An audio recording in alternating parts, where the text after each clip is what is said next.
And some disturbing news from South America, where the youngest Ecuadorian mayor, Brigitte Garcia, was found dead from gunshot wounds.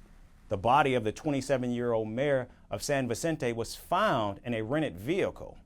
Garcia is the latest political figure to be assassinated in Ecuador. Now, for years, the Latin American country has struggled with spiraling violence. Our next report explores the violence plaguing the nation. For nearly 3 months now, the situation in the Latin American nation of Ecuador has remained volatile. There's been persistent unrest and soaring violence as the government cracks down on gangs. And the latest victim of the spiraling violence is the country's youngest mayor. 27-year-old Brigitte Garcia, the mayor of San Vicente city, was found shot dead.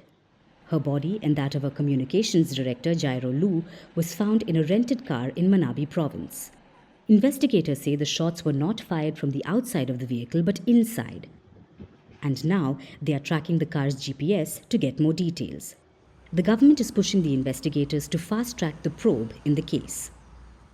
Garcia was part of former President Rafael Correa's Citizen Revolution Movement Party. The party's presidential candidate in the recent elections, Luisa Gonzalez, took to social media to condemn the killing. She said, "Nobody is safe in Ecuador." Her remarks highlight the long prevailing gang violence in Ecuador. Garcia is not the only Ecuadorian leader who has been assassinated in recent times. Last year, in August, presidential candidate Fernando Villavicencio was also shot dead. A sharp anti-corruption and anti-gangs campaigner, Villavicencio was killed by one of the local gangs. Ecuador was once a relatively safe and stable country, but the growing presence of Colombian and Mexican drug cartels has shot up crime in recent years. Narco bosses use Ecuadorian ports to ship drugs to the United States and Europe. To battle the growing violence, Ecuador President Daniel Noboa declared a state of emergency in January. He declared the country to be in a state of war against the gangs after notorious gang leader Adolfo Fito Macias escaped from prison. Since then, the Ecuadorian military has been deployed in the streets. The military has also taken charge of the country's prisons after they were marred by a string of gang riots that left some 460 people dead. The government claims that its so-called Phoenix Plan has been successful in reducing violence, as the security forces have carried out some 165,000 operations. They claim to have made more than 12,000 arrests and killed 15 people considered to be terrorists.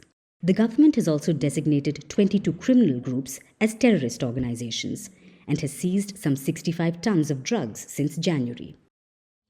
The Noboa government said it would reinforce public order policies until it achieved safety, but the violence has shown no signs of dying down. Killings of prominent leaders have become more frequent.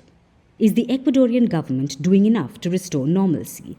And can Ecuador dream of becoming the bastion of peace in Latin America once again?